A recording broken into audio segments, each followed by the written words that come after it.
Well, hello and welcome back. Thanks for coming back. I've come to the top of Tala to have a little seat and to talk to you about what probably is the best car to buy in Cyprus. And I've just been joined by this little Gumbaru, and he is a rather nice little Gumbaru, very, very friendly. Obviously he's looking for food. Unfortunately, I haven't got any, but he seems to be quite happy to just sit here and have a little bit of affection. And you are a nice little chappy, aren't you? Yeah. I'll tell you what, I'll go and get something in a bit and I'll bring something back for you. That's a little promise because you are a little star. Anyway, talking about cars in Cyprus. We've talked about cars quite a few times, but this video is to try to explain to you what I think are the best cars to buy in Cyprus. We all want that special car, and we're all thinking, are you off? Yeah, are you off? I'll come back later, I promise you, and I'll bring you something to eat. That's a promise. But you are a little beauty. You really, really are. So, best cars in Cyprus to buy. We all want to buy a car that we like, don't we?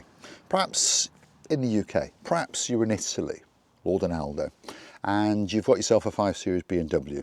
Not a problem buying one of those in Cyprus, by the way. There are parts, but the parts will be more expensive in Cyprus than they are in Italy or France because of supply and demand. So, cars. If you're in Cyprus, your world's going to change, by the way, because it's quite a small place and most people do a commute. Most people are retired that are watching this video or intend to retire, isn't it? So you're probably only going to be doing 10, 15, 20 kilometres in a day. So you probably don't need a big limousine. You probably don't need a big jacked up four-wheel drive like a Range Rover, unless you really, really want one. But parts, this is what we're talking about. So the most common cars in Cyprus are Mercedes-Benz, Toyota, Honda, Mazda. I think you're getting the theme here. A lot of Japanese cars. A lot of Japanese cars are sold brand new in Cyprus, and a lot of Japanese cars are imported into Cyprus from Japan and Singapore and those kind of places. Now, most of those cars will be either little hatchbacks or, as I call them, little jacked up four-wheel drive. So things like the Nissan Note, the Toyota Yaris, the Honda Jazz. When we go to the jacked up style, we've got HRV, CRV from Honda, we've got the RAV4, and very, very popular now is the Yaris Cross. That's making huge inroads because, of course, it's jacked up enough, it's big enough to carry 4 people on that occasion, but certainly 2 people and their luggage, perhaps if they're going to and from an airport, those kind of things. So these are the cars that will have huge supply and backup of parts. And again, mechanics. I know a mechanic can work on any car, but it's much easier for a mechanic to work on the same cars because then he or she understands from just that noise, that problem, and knows what it is, and then they haven't got to investigate that much, and they can pretty much tell you like that how much it's going to cost you. For example, I don't know, could be the ball joints on a Honda CRV. So go, yeah, that clonking noise is the ball joints. It may only be the left, but to be honest, you should change the both. And that's going to cost us around about 250 euros, about 100 euros of labour, so 350. When do you want it done? I can probably get the parts tomorrow.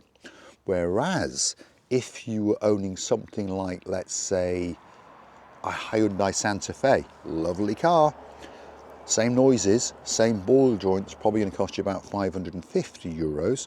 Same amount of labour, obviously, but the problem could be that we can't get the parts, and that's where the problem starts. And that's when you find your car can be off the road for a week, 2 weeks, 3 weeks, 4 weeks. Yeah, I think you get the idea. Now you've got to hire a car, so your costs have gone through the roof as well. So I'm not trying to put you off buying that Bentley or that Jaguar XJL like I've got, but I mean, there's a story, isn't it? For those of you who follow the channel, perhaps follow Marika and me, the other channel, a bit more. I've owned that car now for just over 12 months. That car has only actually been on the road for 3 months of those 12 months. So I've been paying insurance and road tax because, yeah, that's what we have to do. And, you know, brand new tyres and all those kind of things. And it spent 9 months out of 12 months off the road. Why? Because of parts. Simple as that. So, word of warning. Perhaps don't buy a Jaguar XJL if you live in Cyprus. I mean, I've only ever seen 3 or 4 on the whole island. So of course, parts supply. Why, you know, even the main dealer, if you were the main dealer, why would you stock parts for that car? You're not going to sell them. Okay, so that's what I'm trying to explain to you. If you own, for example, a BMW 5 Series, as we were talking about, it's quite a common car in Cyprus. But when I say common, you were only talking a few thousand of them.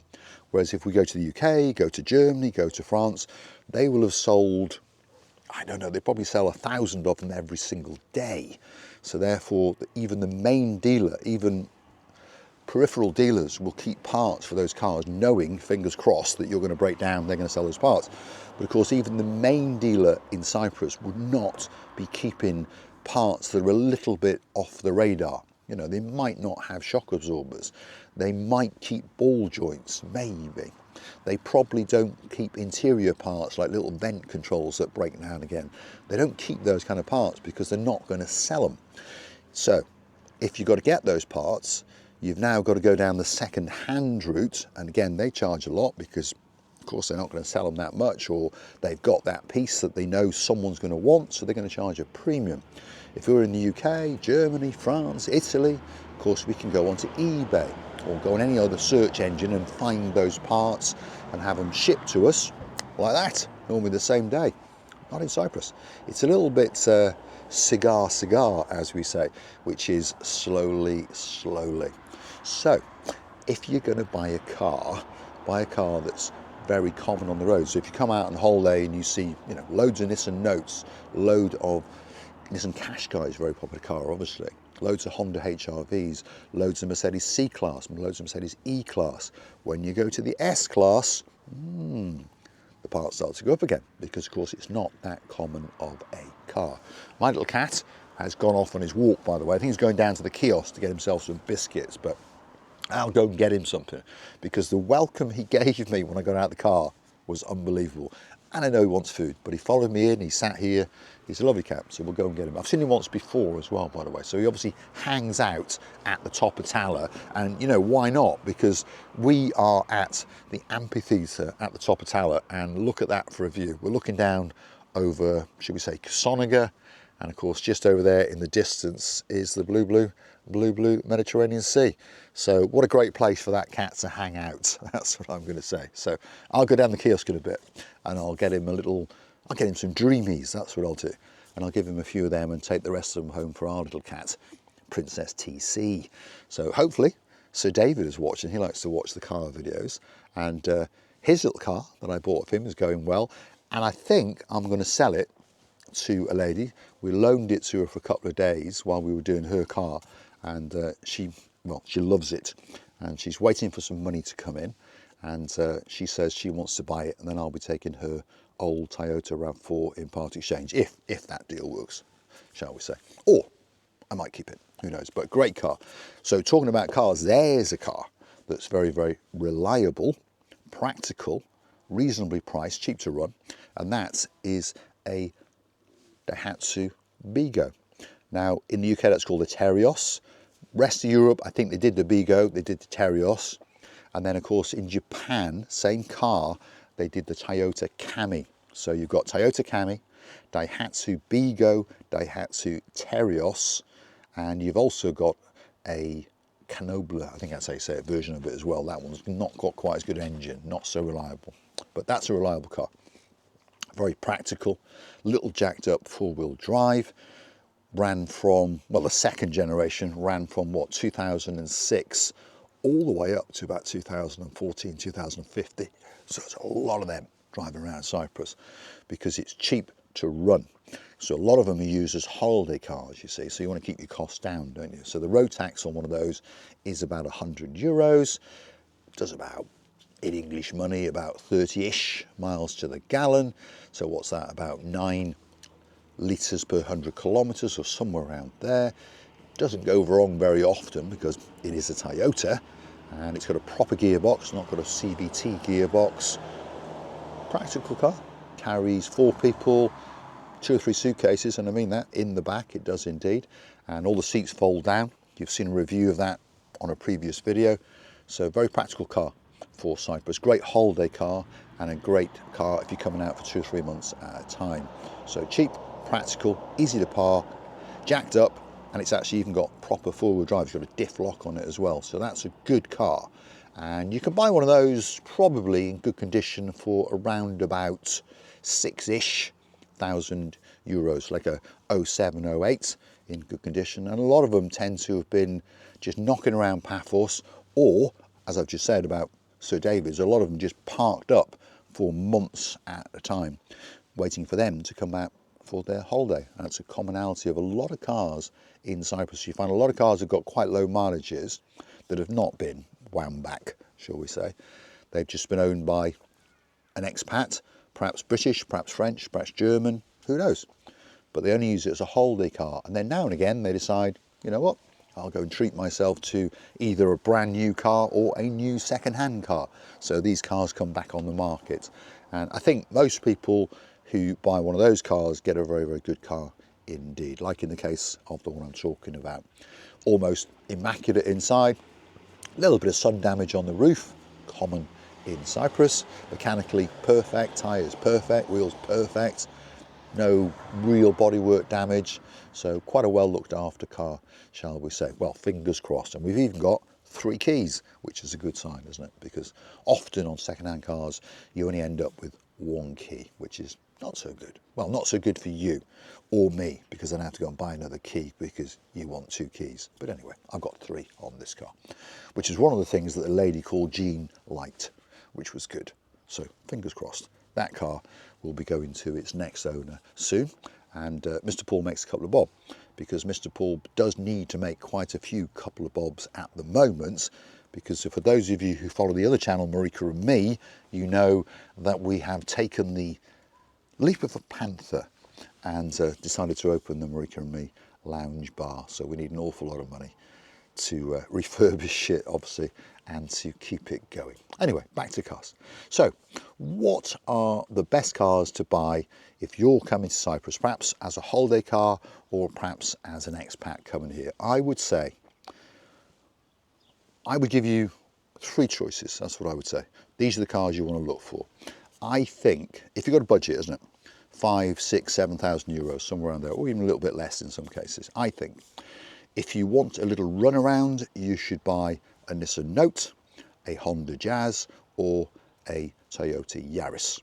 If you want something a little bit jacked up, I think that you should buy a Honda HR-V, a Terios, Bigo, Daihatsu, or if you want something bigger again, a Honda CR-V. And of all generations, because remember in Cyprus, it's not so much keep up with the Joneses in Cyprus. Most of the cars, I think the average life expectancy of a car in Cyprus is around 25 years. Yep, you heard me correctly. When you've been on your travels here, you may have noticed cars that are driving around, yeah, they've got a scuff on them, but they haven't fallen to pieces because they've not rusted, you see. There's no rust in Cyprus. And so the cars last an awful lot longer. You haven't got to worry about when you go for your MOT, they're going to go, oh, you know, the underside is all knackered. Got to buy a new car. Doesn't happen in Cyprus. So there's an awful lot of like Honda HR-Vs, very, very practical car, knocking around from around 1998, 1999, 2000, and a lot of them are in very, very good condition. I mean, bodywork wise, I mean, mechanically they always are because they're good cars. Same with the Qashqai. That's another one, yeah, Qashqai. But you may have noticed all these cars I'm talking about are Japanese. Reliable, practical, and parts. So, on that note, I'm going to say thanks for watching. If you like what you see, please hit the like, smash that subscribe. Please don't forget to keep on coming back for little car tips from Mr. Paul, who has dealt in cars for many, many years indeed on the island of love. If you want your car serviced, we can do it for you. If you've got some car bodywork, we can do it for you. And if you'd like us to find a car for you, we'll do our very, very best to find it, just like we did for Lady Gill. And hopefully she's having a great time whizzing around the lanes of downtown Konya in her Peugeot 3008. Another practical car, by the way, and quite a lot of them around, so parts is not a problem. Huge, actually huge. Going to carry 4 dogs in it, and I bet she hasn't even put any petrol in it, well, diesel in it yet, because I put 20 euros in it before I gave it to her, and that car, my God, does 45 to 50 to the gallon. So I doubt if she's put any in it yet. And hopefully she's enjoying her new key, because now she's got 2. Thanks for watching, and I'll see you again very, very soon indeed. Cheers. Yamas, as they would say in Cyprus.